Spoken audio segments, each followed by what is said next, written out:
വെറുതെയുള്ള വാചകമടിയൊന്നുമില്ല. പറയുന്നത് പ്രവർത്തിച്ചു കാണിക്കുന്ന ഒരു ഭരണാധികാരിയാണ് നരേന്ദ്രമോദി. 2047 ഇന്ത്യയെ വികസിത രാഷ്ട്രമാക്കുമെന്ന് നരേന്ദ്രമോദി പറഞ്ഞിട്ടുണ്ടെങ്കിൽ 2047 ഭാരതം വികസിത രാജ്യമാവുക തന്നെ ചെയ്യും. ആദ്യം നമുക്ക് പ്രധാനമന്ത്രി നരേന്ദ്രമോദിയുടെ ഈ വിഷയത്തെക്കുറിച്ചുള്ള ചെറിയൊരു വീഡിയോ ക്ലിപ്പ് ഒന്ന് കാണാം. मेरे परिवारजनों, कल मैंने अयोध्या में कहा था कि राम काज से राष्ट्र काज में जुटने का समय है. ये राम भक्ति से राष्ट्र भक्ति के भाव को सशक्त करने का समय है. आज भारत के हर कदम, हर एक्शन पर दुनिया की नजर है. हम आज क्या करते हैं, हम क्या हासिल करते हैं, ये दुनिया उत्सुकता से जानना चाहती है. हमारा लक्ष्य साल 2047 तक भारत को विकसित राष्ट्र बनाना है. हमारा लक्ष्य भारत को आर्थिक रूप से समृद्ध, सांस्कृतिक रूप से सशक्त और सामरिक रूप से समर्थ बनाना है. इसके लिए ये जरूरी है कि आने वाले 5 वर्षों के भीतर हम दुनिया की तीसरी बड़ी आर्थिक ताकत बने. और ये लक्ष्य हमारी पहुंच से दूर नहीं है. बीते 10 वर्षों में हम 10वें नंबर से 5वें नंबर की आर्थिक ताकत बन चुके हैं. बीते 10 वर्षों में पूरे देश के प्रयासों और प्रोत्साहन से करीब 25 करोड़ भारतीय गरीबी से बाहर निकले हैं. जिन लक्ष्यों की प्राप्ति की पहले कल्पना भी नहीं होती थी, भारत आज वो लक्ष्य हासिल कर रहा है. मेरे परिवारजनों, बीते 10 वर्षों में भारत ने अपने सामरिक सामर्थ्य को सशक्त करने के लिए भी एक नया रास्ता चुना है. लंबे समय तक रक्षा सुरक्षा जरूरतों के लिए भारत विदेशों पर निर्भर रहा है, लेकिन अब हम इस स्थिति को बदल रहे हैं. हम भारत की सेनाओं को आत्मनिर्भर बनाने में जुटे हैं. सैकड़ों ऐसे हथियार और उपकरण हैं जिनका इंपोर्ट देश की सेनाओं ने पूरी तरह से बंद कर दिया है. आज पूरे देश में एक वाइब्रेंट डिफेंस इंडस्ट्री का निर्माण किया जा रहा है.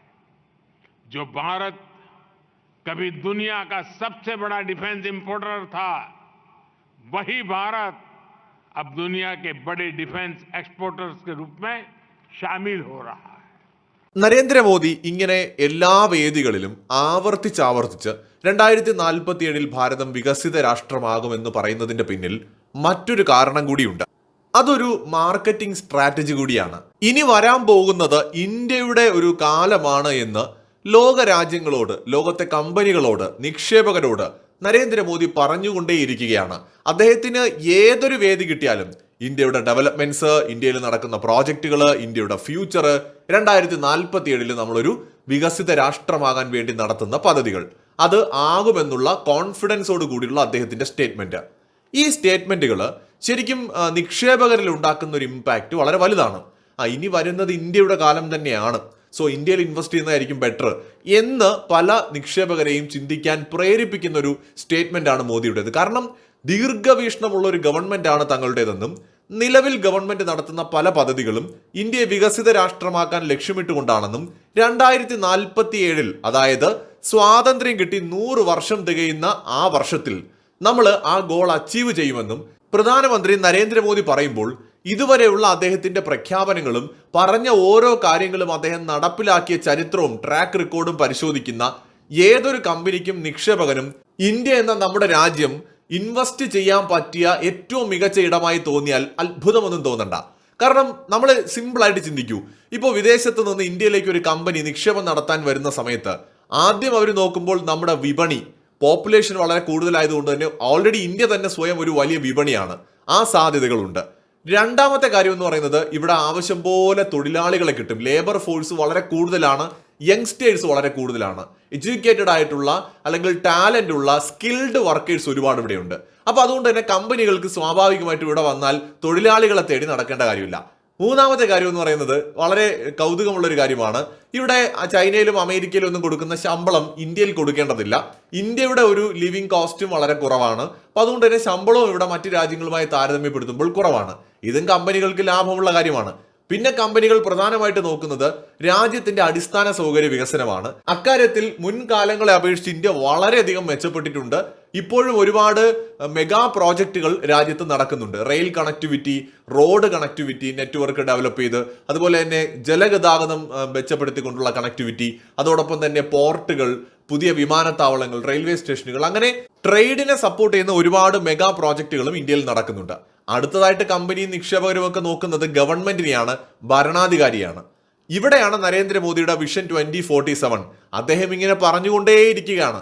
അതായത് ഒരു തവണ അത് കേട്ടിട്ട് ഒരു നിക്ഷേപകൻ അത് പോട്ടെ എന്ന് പറഞ്ഞ് വിട്ടാലും അടുത്ത നരേന്ദ്രമോദിയുടെ ഒരു പ്രസംഗം കേൾക്കുമ്പോൾ വീണ്ടും അതിനകത്ത് ഈ വിഷൻ 2047, ഇന്ത്യ അടുത്തതാ 2047 ഡെവലപ്പ് ആകാൻ പോകുന്നു. അതൊരു കോൺഫിഡന്റ് ആയിട്ടാണ് ഒരു പ്രൈം മിനിസ്റ്റർ പറയുന്നത്. അദ്ദേഹത്തിന്റെ ട്രാക്ക് റെക്കോർഡും മികച്ചതാണ്. സ്വാഭാവികമായിട്ട് ഇന്ത്യയിലേക്ക് നിക്ഷേപങ്ങൾ വളരെയധികം വരുന്നതിന് അദ്ദേഹത്തിന്റെ ഈ സ്റ്റേറ്റ്മെന്റുകൾ കാരണമാകും. പിന്നെ ഇതിനൊക്കെ അപ്പുറം എണ്ണയിട്ട ഒരു യന്ത്രം പോലെയാണ് ഗവൺമെന്റ് പ്രവർത്തിക്കുന്നത്. പറയാതിരിക്കാൻ പറ്റില്ല. ഈ ഒരു മന്ത്രിസഭ എടുത്ത് നോക്കിയാൽ, കേന്ദ്ര ഗവൺമെന്റിന്റെ ഒരു മന്ത്രിമാരെടുത്ത് നോക്കിയാൽ തന്നെ വേറെ ലെവലാണ്. ഇത്രയും ക്വാളിറ്റി ഉള്ള കേന്ദ്ര മന്ത്രിമാരുള്ള ഒരു സർക്കാർ ഇന്ത്യയുടെ ചരിത്രത്തിൽ ഇന്നേ വരെ ഉണ്ടായിട്ടില്ല.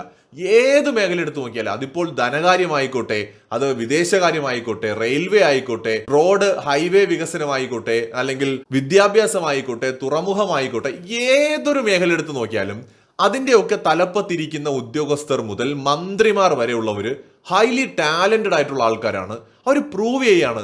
അശ്വിനി വൈഷ്ണവ് ആയിക്കോട്ടെ, അല്ലെന്നുണ്ടെങ്കിൽ നിതിൻ ഗഡ്കരി ആയിക്കോട്ടെ, നിർമ്മലാ സീതാരാമൻ ആയിക്കോട്ടെ, അതല്ലെങ്കിൽ രാജ്നാഥ് സിംഗ് ആയിക്കോട്ടെ, ജയശങ്കർ ആയിക്കോട്ടെ, ഓരോ വകുപ്പിലെ മന്ത്രിമാരെ എടുത്ത് നോക്കിയാലും ഒന്നിനൊന്ന് മികച്ച മന്ത്രിമാരാണ് കേന്ദ്ര മന്ത്രിസഭയിൽ കാണുന്നത്. അപ്പോൾ മികച്ചൊരു ടീമുണ്ട്, അടിപൊളി ഒരു ട്രാക്ക് റെക്കോർഡ് സെറ്റ് ചെയ്തിട്ടുണ്ട്. അപ്പോൾ മോദിയുടെ ഈ കോൺഫിഡന്റ് ആയിട്ടുള്ള സ്റ്റേറ്റ്മെന്റ് വളരെ ഇമ്പാക്റ്റ് ഉണ്ടാക്കും. അത് മറ്റ് രാജ്യങ്ങളിലും ഇന്ത്യ ഇതാ വികസിത രാജ്യമാകാൻ പോകുന്നു, ഇനിയിപ്പോൾ ഇന്ത്യയുടെ കാലമാണ് വരാൻ പോകുന്നത് എന്നുള്ളൊരു പ്രതീതി ഉണ്ടാക്കും. നമ്മളെ പ്രൊമോട്ട് ചെയ്യാൻ നമ്മളെ ഉള്ളൂ, വേറെ ആരും വന്ന് നമ്മളെ പ്രൊമോട്ട് ഒന്നും ചെയ്തു തരത്തില്ല. അപ്പം നമ്മൾ തന്നെ നമ്മളെ പ്രൊമോട്ട് ചെയ്യുന്നു. മോദിയെ കുറിച്ച് പറയുകയാണെങ്കിൽ, അതായത് ഒരു പുതിയ ഇന്ത്യയെ, ഒരു വികസിത ഇന്ത്യക്ക് അടിത്തറ പാകി, ആ അടിത്തറ പാകിയിട്ട് അങ്ങ് പോയില്ല, കൂടെ നിന്ന് അതിനെ വളർത്തിയെടുത്ത് അതിന്റെ ബ്രാൻഡ് അംബാസിഡർ ആയിട്ട് അതിനെ വീണ്ടും വീണ്ടും ഉയരങ്ങളിലേക്ക് കൊണ്ടുപോകാൻ ശ്രമിക്കുന്ന ഒരു വ്യക്തിത്വമായിട്ടാണ് നരേന്ദ്രമോദിയെ കാണുന്നത്. നരേന്ദ്രമോദിയുടെ വിഷൻ 2047 എന്ന് പറയുന്നത് നമ്മൾ ഇന്ത്യക്കാരെ സംബന്ധിച്ചിടത്തോളം ഒരു മിഷനാണ്. നമ്മൾ 2047 ഈ മിഷൻ വിജയകരമായി തന്നെ പൂർത്തിയാക്കി വികസിത രാഷ്ട്രമായി മാറുക തന്നെ ചെയ്യും. മറ്റൊരു വീഡിയോയുമായി വീണ്ടും കാണാം.